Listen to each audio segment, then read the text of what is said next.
Friends, ఇవాళ అరిసెలు తయారు చేస్తున్నానండి. దీనికి 1 కేజీ బియ్యం ఒక రోజంతా నానబెట్టుకోవాలి. 24 అవర్స్ నానబెట్టుకొని పూటకి కడుక్కొని శుభ్రంగా క్లీన్ చేసి లాస్ట్ను 3 సార్లు కడుక్కొని బియ్యం ఏమో ఆరబెట్టి కొంచెం క్లాత్ మీద ఆరబెట్టి మరపట్టించాలండి. అది ఆ మరపట్టించిన పిండి అండి మెత్తగా అవుతుందండి. ఇది కొంచెం ఒకసారి జల్లించేసుకోవాలి. ఇదిగోండి పిండి అంతా జల్లించేసుకొని ఇలా గట్టిగా నొక్కి ఇవి కంట్రోల్ బియ్యం అండి. 1 కేజీ బియ్యం, దీనికి 3/4 కేజీ బెల్లం వేసుకోవాలండి. ఇలా మూత పెట్టుకోవాలి.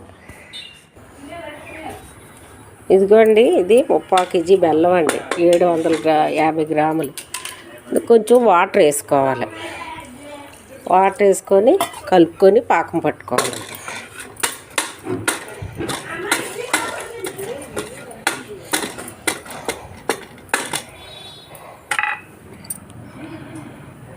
అలా కొంచెం కరిగించుకొని వడకట్టుకోవాలండి. ఏమైనా ఇసుక పుల్ల ఏమైనా ఉంటే పోతాయండి.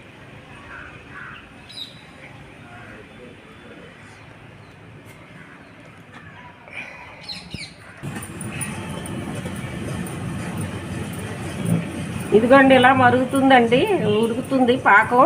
ఒకసారి చూద్దామండి. ఇదిగోండి పాకం వచ్చేసింది. ఈసారి పిండి వేసేసుకోవాలండి.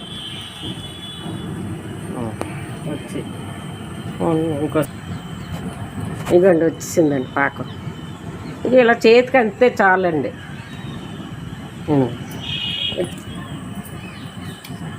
ఇదిగోండి నెయ్యి కొంచెం వేసుకోవాలి.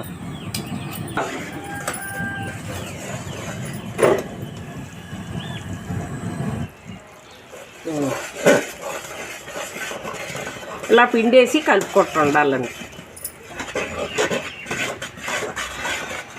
పిండి ఈ కన్సిస్టెన్సీలో ఉండాలండి. బాగా ఉండలేకుండా కలుపుకోవాలి అరిసెలకి. ఇది ఈ కన్సిస్టెన్సీలో ఉంటే ఇప్పుడు స్టవ్ ఆపేసుకోవాలండి. కొంచెం మీదని ఆయిల్ వేసుకొని అలా తిప్పాలండి. లేకపోతే ఆరిపోతుంది. మీదని ఇలాగ ఆయిల్ ఉండాలండి. ఇదిగోండి పెనం వేసి అందులో ఆయిల్ వేసామండి. బాగా మరిగిన తర్వాత వేసుకోవాలి అరిసెలు. ఇలా గిన్నెకి కవరు కట్టుకొని ఇలా తాడు కట్టుకోవాలి. ఇప్పుడు నూనె రాసుకోవాలి, అప్లై చేసుకోవాలి. ఇదిగోండి మనం ముద్ద పేస్ట్ చేసాం కదా, అది ఇలా వండ చుట్టుకొని నువ్వుల్లో ముంచుకొని, నువ్వుల అరిసెలు అనమాట ఇవి.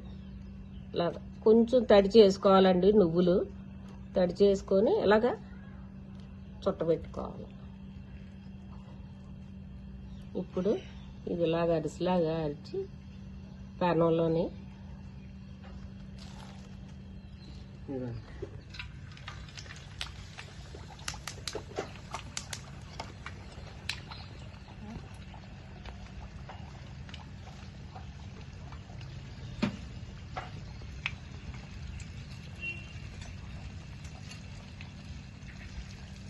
ఇది ఇలా బాగా పొంగాలండి. పొంగిన తర్వాత ఇప్పుడు తిరగేసుకోవాలి.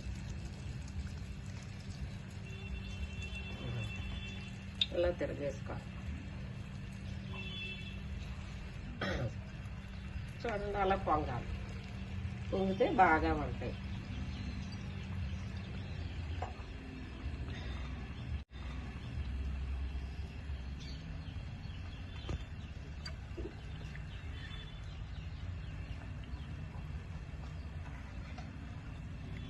ఇప్పుడు ఇలా తీసుకోవాలండి. తీసుకొని ఇలా కొంచెం నొక్కుకోవాలి. ఆయిల్ అంతా పోద్ది. నెమ్మదిగా నొక్కుంటే చాలు. ఇప్పుడు ఈ పీట మీద వేసుకోవాలి. పీట మీద వేసి కొంచెం దాంతో నొక్కుకోవాలి.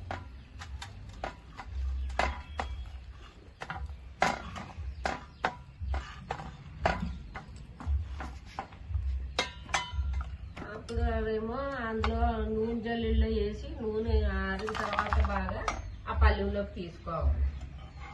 ఇదిగోండి ఇంకోటి వేస్తున్నాను, కొంచెం చూడండి.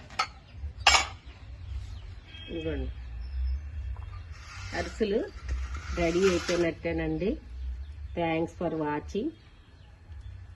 లైక్ చేయండి, షేర్ చేయండి.